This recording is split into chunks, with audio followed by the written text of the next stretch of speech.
Mutfağımdan herkese merhaba arkadaşlar. Bugün sizlerle birlikte oldukça yumuşacık, pufuduk bir poğaça hazırlayacağız. Hafta sonu kahvaltılarınızda hem böyle sofralarınızda şık duracak, görüntüsüyle gözleri dolduracak, tadıyla ise damaklarda güzel bir lezzet bırakacak. Buyurun hep beraber yapımına geçelim. İlk olarak hamurunu hazırlamakla işe başlıyorum. Yoğurma kabımın içerisine 1 yemek kaşığı kuru maya ve 2 yemek kaşığı toz şeker alıyorum. Üzerine de 2 su bardağı ılık sütü döküyorum. Ve çırpma teliyle güzelce karıştırıyorum. Hemen ardından da kapağını kapatıyorum ve böyle yaklaşık olarak bir 5-6 dakika mayanın aktif hale gelmesi için bekliyorum.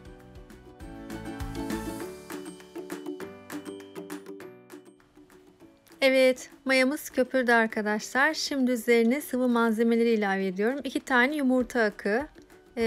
Su bardağının 3'ü sıvı yağ. İsterseniz zeytinyağı da kullanabilirsiniz. Şöyle bir karıştırıyorum.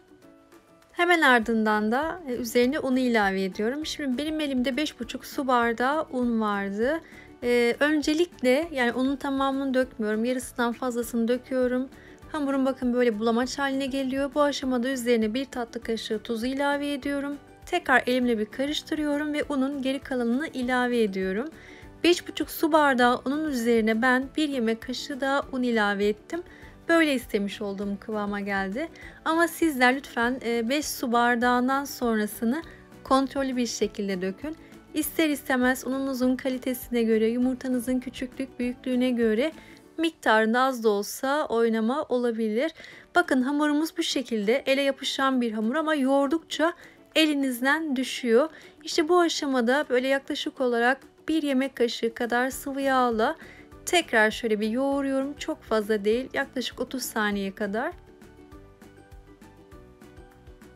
Evet, şimdi üzerini streç film ile kapatıyorum. Temiz bir mutfak havlusuyla da üzerini kapattım ve 1 saat kadar mayalanmaya bırakıyorum. Bu arada görmüş olduğunuz kurabiyenin linkini de sağ üst köşeye bırakacağım. Yaklaşık olarak 1 saat kadar mayalandırdım. Evet, şimdi streç filmi alıyorum. Öncelikle yoğurma kabının içerisine şöyle bir 20-30 saniye kadar, eğer varsa içinde hava kabarcıkları çıkması için şöyle bir alt üst ediyorum. Hamurumuz yumuşak, böyle ele yapışkan bir hamur olduğu için masamın üzerine direkt almıyorum. Böyle biraz un döküp daha sonra hamur üzerine alacağım ki masanın üzerine yapışmasın. Evet, bakın hamuru toparlıyorum. Ve bezeleri ayırıyorum. Yaklaşık olarak limon büyüklüğündeydi ayırmış olduğum bezeler. Evet, şimdi her bir hamur parçasını yuvarlayarak beze haline getiriyorum. Hamuru bezelerken de arkadaşlar halen böyle kenarlardan, ortalardan kabarcıklar çıkıyor. Çok güzel bir şekilde gerçekten mayalandı ve mayalanmaya da devam ediyor bir yandan da. Şimdi ben iç harcı olarak zeytin kullandım. Zeytinin üzerine biraz pul biber, kekik ve biraz da zeytinyağı gezdirdim. Bu şekilde bir iç harç kullanacağım. Tabii ki sizler kendi damak tadınıza göre farklı iç harçlarla da hazırlayabilirsiniz. Şimdi bezenin bir tanesini bakın aldım. Daha sonra merdane ile dikdörtgen formunda açıyorum. Aslında hiç merdane kullanmadan bu şekil verme işlemini elinizle de yapabilirsiniz. Ben ilk birkaç bezeden sonra hepsini elimle hazırladım. Evet, bezeyi açtıktan sonra şimdi iç harcını yerleştiriyorum. Ve daha sonra harcın üzerini kapatacak şekilde örtüyorum. Evet. Birleşme yerine arkadaşlar parmak uçlarımızla bastırıyoruz ki rulo halinde sararken açılma olmasın. Şimdi diğer uç kısmına da rulet yardımıyla bu şekilde çizikler atıyorum. Eğer elinizde rulet yoksa bu işlemi bıçak ile de yapabilirsiniz. Evet, şimdi bakın rulo şeklinde sarıyorum. Yalnız gevşek sarmayın. Ve 2 uç kısmı birleştirerek çiçek şöyle yuvarlak hale getiriyorum. Böylece çiçek şeklini almış oluyor. Evet, dikkatli bir şekilde yağlı kağıt sermiş olduğum tepsime yerleştiriyorum. Şeklin bozulmasını istemiyorum çünkü. Geri kalan tüm mezeleri arkadaşlar aynı şekilde yapıyoruz. Son 4 tane bezeyi boş olarak yaptım arkadaşlar. Boş olarak yapmak isterseniz eğer hani sanki içerisine bir iç harç koymuş gibi yine aynı şekilde kapatıyorsunuz. Aynı işlemi yapıyorsunuz. Sadece içerisinde herhangi bir harç olmuş olmuyor. Şimdi zeytin yerine ne kullanabilirsiniz? Peynir yapabilirsiniz, kıymalı yapabilirsiniz, patatesli yapabilirsiniz, sucuklu yapabilirsiniz. Yani sevmiş olduğunuz iç harçlarla tamamen damak tadınıza göre şekillendirebilirsiniz.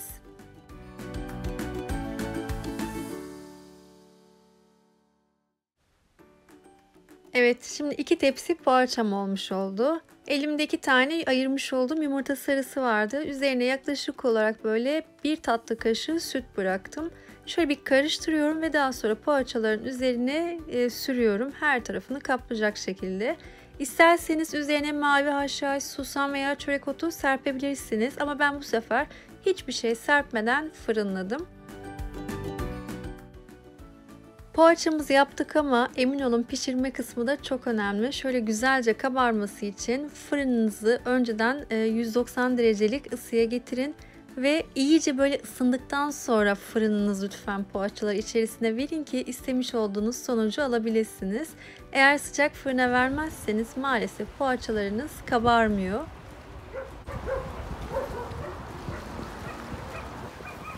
Ve poğaçalarım bakın nar gibi kızardı. Maalesef bir süre veremiyorum. Her zaman belirtiyorum. Çünkü fırından fırına pişme süresi değişebiliyor. Bu nedenle sizler kontrollü bir şekilde pişirin lütfen.